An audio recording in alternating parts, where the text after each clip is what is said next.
Right. మొత్తం మీద ఆ ప్రణయ్ కేసులో కూడా నిందితులకు శిక్ష పడంతో కూడా ప్రణయ్ తల్లిదండ్రులంతా కూడా మిర్యాలగూడలో ప్రణయ్ సమాధి వద్ద కూడా ప్రత్యేకమైనటువంటి ప్రార్థనలు చేస్తూ భావోద్వేగానికి లోనై హర్షం వ్యక్తం చేస్తున్నటువంటి పరిస్థితి అయితే కనిపిస్తుంది. ఏటు సుభాష్ శర్మకు ఆ ఉరి శిక్ష విధించడం జరిగింది. మిగతా నిందితులంతా కూడా జీవిత ఖైదు విధించడం జరిగింది. కొద్దిసేపు క్రితమే మారుతిరావు సోదరుడు ఎవరైతుందో శ్రవణ్ భార్య పిల్లలు ఇక్కడికి వచ్చి కూడా కన్నీరు మున్నీరుగా విలపిస్తున్నటువంటి పరిస్థితి అయితే కూడా చూడడం జరిగింది. అయితే మొదటి నుంచి కూడా ప్రభుత్వం ప్రత్యేకంగా కూడా ఎవరైతే ఆ పీపీని నియమించిందో మొదటి నుంచి కూడా ప్రణయ్ హత్య కేసు నుంచి కూడా వాదనలు వినిపిస్తున్నటువంటి దర్శనం నరసింహ గారు ఉన్నారు. చెప్పండి, ఈ కేసు మొదటి నుంచి కూడా మీకు ప్రత్యేకంగా కూడా ప్రభుత్వం అప్పగించి మొదటి నుంచి కూడా వాదనలు వినిపిస్తున్నారు. ఇవాళ ఒకరికి ఉరిశిక్ష పడంతో పాటు మిగతా వారి అందరూ కూడా జీవిత ఖైదు పడినటువంటి పరిస్థితి. ప్రణయ్ ఫాదరు పెరుమల్ల బాలస్వామి నన్ను స్పెషల్ పబ్లిక్ ప్రాసిక్యూటర్ గా ఎంపిక చేయాలని చెప్పి SC/ST యాక్ట్ ప్రకారము జిల్లా కలెక్టర్ గారికి అభ్యర్థించారు. ఆయన అభ్యర్థన మేరకు జిల్లా కలెక్టర్ గారు 2/12/2019లో నన్ను స్పెషల్ పబ్లిక్ ప్రాసిక్యూటర్ గా నియమించడం జరిగింది. నేను ఈ ఛార్జ్ తీసుకున్న వెంటనే అప్పటికే మారుతిరావు బెయిల్ పైన వచ్చిన తర్వాత అమృతవర్షిని తన ఇంటికి తీసుకురావడానికి రాయబారంగా పంపుతున్నప్పుడు ఆనాటి ఉన్నటువంటి SP గారు ఆయనపై కదలికలు పెట్టి ఆయన పైన FIR ఇష్యూ చేయడంతో నేను క్యాన్సిలేషన్ ఆఫ్ బెయిల్ నుంచి నా ప్రస్తావన మొదలైంది. మారుతిరావు బెయిల్ క్యాన్సిల్ చేయాలని చెప్పి వాదనలు వినిపించాను. ఆనాటి నుంచి ఆ తర్వాత ఈ కేసులో 3/1/2022 నుంచి సాక్ష్యాలు కోర్టులో నమోదు చేయడం మొదలైంది. అప్పుడు భవాన్ మేడం గారు honourable judge SC/ST PO act cases Nalgonda, అప్పుడు భవాన్ మేడం గారు ఉన్నారు. అప్పుడు ఆమె ఇందాక మీరు ఒకటి చాలా క్లియర్ గా చెప్పడం జరిగింది. ప్రధానంగా ఏటు సుభాష్ శర్మకే ఉరిశిక్ష పడడానికి కూడా క్లియర్ గా అతను స్పాట్ లో ఉన్నారు. దానికి అప్పుడు ఆ ప్రణయ్ యొక్క తల్లిదండ్రులు చూడడం జరిగింది. అదేవిధంగా అమృత కూడా అక్కడ ప్రత్యక్షంగా చూసి ఆ ఎవిడెన్స్ ని కోర్టు కలెక్ట్ చేయడం జరిగింది. అందులో భాగంగా అతనికి ఉరిశిక్ష విధించారని కూడా మీరు చెప్పండి.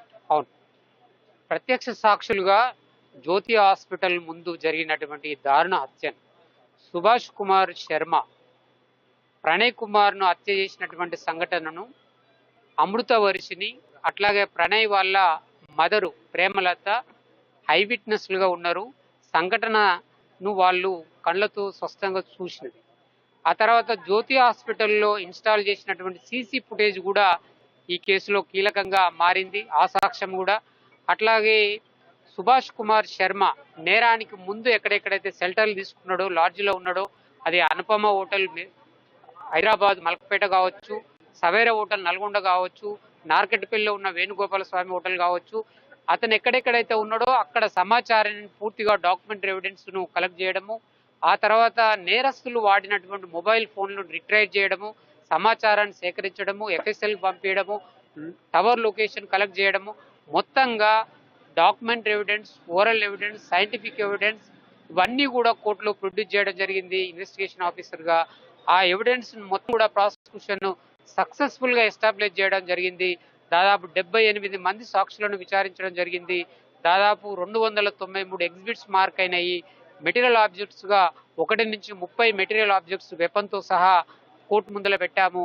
అన్నిటి పట్ల అందరి సాక్ష్యాలను పరిగణలోకి తీసుకొని కోర్టు వారు ఏదైతే చార్జెస్ ఫ్రేమ్ చేశారో ఆ ఫ్రేమ్ చేసినటువంటి సెక్షన్లు 302, red with 34, 120B, red with 109, అట్లాగే 325 ఆఫ్ SC/ST PO యాక్ట్, ఈ సెక్షన్లన్నిటినీ కూడా కోర్టులో సక్సెస్ఫుల్ గా వితౌట్ ఎనీ రీజనబుల్ డౌట్ లేకుండా పకడ్బందీగా ప్రాసిక్యూషన్ ఎస్టాబ్లిష్ చేసినాం. కాబట్టి ఇవాళ ఏటు ఎవరైతే పాశవికంగా ప్రణయ్ని హత్య చేశాడో పట్టపగలు అతనికి ఉరిశిక్ష ఖరారు చేయడం జరిగింది. అదేవిధంగా ఏటుకి ఉరిశిక్ష పడింది. మిగతా వారంతా కూడా జీవిత ఖైదు విధించారు. వాళ్ళు హైకోర్టుకు వెళ్లే వెసులుబాటు కూడా కల్పించినట్టు. ఖచ్చితంగా ఈ తీర్పు మీద హైకోర్టులో అప్పీల్కు వెళ్లేటువంటి రైట్ ఆఫ్ ది అక్యూజ్డ్ నెల రోజుల లోపల వాళ్ళు హైకోర్టులో అప్పీల్ చేసుకున్నటువంటి వెసులుబాటు వాళ్ళకు ఉంటుంది.